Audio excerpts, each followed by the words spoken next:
브란노 이야기 성경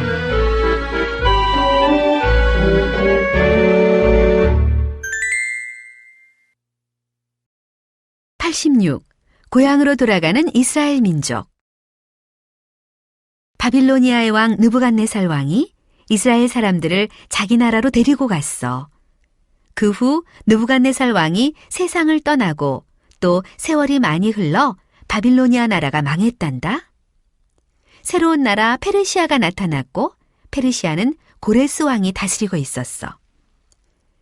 이스라엘 사람들은 벌써 70년째 낯선 땅에서 살고 있었어. 낯선 땅에서 살면서 사람들은 자녀를 낳았지. 그런데 이 자녀는 자기들의 고향 이스라엘을 한 번도 본 적이 없었단다. 아버지와 어머니들은 자녀들에게 고향에 대한 것을 빠짐없이 설명해 주었지. 이스라엘은 정말 아름다운 곳이란다. 그곳에는 언덕도 있고 강도 있고 호수도 있단다. 맛있는 과일이 주렁주렁 열리는 나무들도 많이 있지. 이스라엘의 포도는 세상에서 가장 맛있는 포도란다. 이스라엘의 가장 큰 도시는 예루살렘이라는 곳이야. 그곳에는 다윗 왕과 솔로몬 왕, 히스기야 왕과 여호야긴 왕이 살았지. 이 왕들은 굉장히 멋진 궁전에서 살았어. 그리고 예루살렘에 있는 언덕 위에는 성전이 우뚝 서 있었단다. 이 성전도 정말 아름답단다. 세상에서 가장 아름다운 성전이지. 이 아름다운 성전은 솔로몬 왕이 만들었어. 하나님께서는 언제나 우리를 지켜주시겠다고 말씀하셨단다. 우리가 하나님 말씀에 늘 순종하면 우리는 언제나 그 아름다운 이스라엘에 살 수 있지. 하지만 우리가 하나님께 순종하지 않고 그 말씀을 듣지 않으면 하나님께서는 우리를 다른 나라에 잡혀가도록 하겠다고 하셨단다. 사람들은 처음에는 하나님의 말씀에 순종했어. 그런데 시간이 지나면서 사람들 마음이 조금씩 바뀌고 말았어.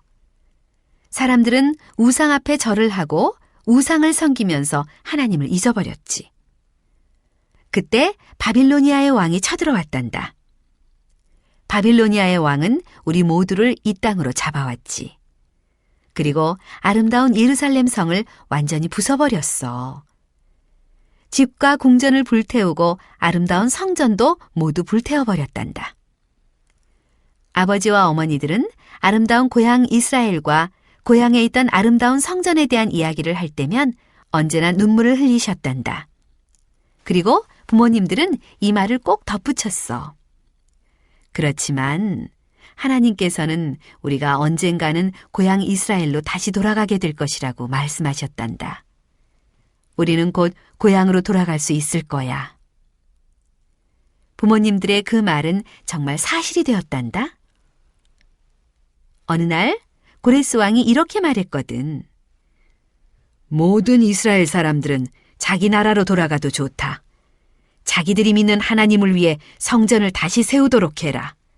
그곳에서 하나님께 제사를 드리도록 하라. 내가 이 모든 것을 허락하는 것은 이스라엘의 하나님께서 나를 잘 지켜주셨기 때문이다. 내가 성전을 다시 세울 금과 은을 주겠다. 예전에 느부갓네살 왕이 성전에서 가지고 온 모든 물건을 다시 돌려주겠다. 이스라엘 사람들은 말할 수 없이 기뻤단다. 드디어 고향으로 돌아가는 거야. 사람들은 페르시아를 떠나 고향으로 출발했단다. 그때 함께 길을 나선 사람 중에 누가 있었는지 아니? 여호야긴 왕의 손자인 스룹바벨이라는 왕자가 같이 있었단다. 여호야긴 왕은 오래전 이스라엘의 왕이었는데 느부갓네살 왕이 이곳으로 잡아왔지. 스룹바벨 왕자는 먼 나라 페르시아에서 태어났단다. 할아버지 여호야긴 왕은 이곳에서 세상을 떠났어. 스룹바벨 왕자는 고향 이스라엘을 한 번도 본 적이 없었지. 이제 스룹바벨 왕자는 다른 이스라엘 사람들과 함께 이스라엘로 돌아가게 된 거야. 스룹바벨 왕자가 자기 할아버지의 뒤를 이어 이스라엘의 왕이 될 수 있을까? 아니, 그럴 수는 없었단다. 이스라엘을 다스리는 왕은 여전히 고레스 왕이니까. 이스라엘 사람들은 고향 이스라엘에 돌아와 살게 되었지만 자기들의 왕을 따로 둘 수는 없었지. 긴 여행 끝에 사람들은 이스라엘에 도착했어. 사람들은 모두 자기들이 전에 살았던 곳을 찾아가 보았단다. 예전에 예루살렘에 살던 사람들은 예루살렘 성에 가보았지. 하지만 그곳에는 남아있는 것이 별로 없었단다. 여기저기 성터의 흔적만 남아있을 뿐이었어. 무너진 벽돌 사이에는 잡초가 무성하게 자라고 있었지. 예전에 성전이 서 있던 자리에는 불타버린 나뭇더미와 부서진 벽돌만 잔뜩 쌓여 있었단다. 정말 끔찍한 광경이었지. 사람들은 당장 팔을 걷어붙이고 일을 시작했어. 먼저 모든 쓰레기를 치웠단다. 예전에 집이 서 있던 곳에는 새로 집을 지었어. 예루살렘 성은 차츰차츰 본래의 모습을 찾아가는 것 같았어. 이제 성전을 다시 세우도록 합시다. 스룹바벨 왕자가 말했단다. 모두 성전 세우는 일을 돕도록 하시오. 모든 사람이 자기 일처럼 열심히 일했지. 얼마 되지 않아 성전의 벽이 조금 세워졌어. 하지만 지금의 성전은 예전에 서 있던 성전과 도저히 비교할 수 없었어. 오래전 솔로몬 왕이 세운 아름다운 성전을 직접 본 노인들은 초라한 지금의 모습을 보고 슬퍼서 울었단다. 하지만 솔로몬 왕의 성전을 본 적이 없는 젊은이들은 지금의 성전을 보고 기뻐했단다. 새 성전이 완성되기까지는 많은 시간이 걸렸어. 새 성전을 짓는 동안 적들이 여러 번 쳐들어와 이스라엘 사람들을 괴롭혔거든. 그때마다 성전 공사를 멈추어야 했지. 하지만 마침내 새 성전이 완성되었어. 사람들은 기뻐하며 큰 잔치를 벌였단다. 제사장들은 커다란 제단에서 하나님께 제사를 드렸지. 하나님께서는 이렇게 사람들이 감사하며 제사를 드리는 것을 보시고 기뻐하신단다.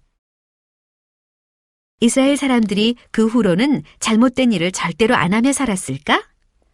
언제나 하나님께 순종하고 하나님 말씀을 잘 듣는 사람들이 되었을까? 처음에는 그랬단다. 하지만 얼마 가지 않아 사람들은 다시 하나님을 조금씩 잊어버리고 말았어.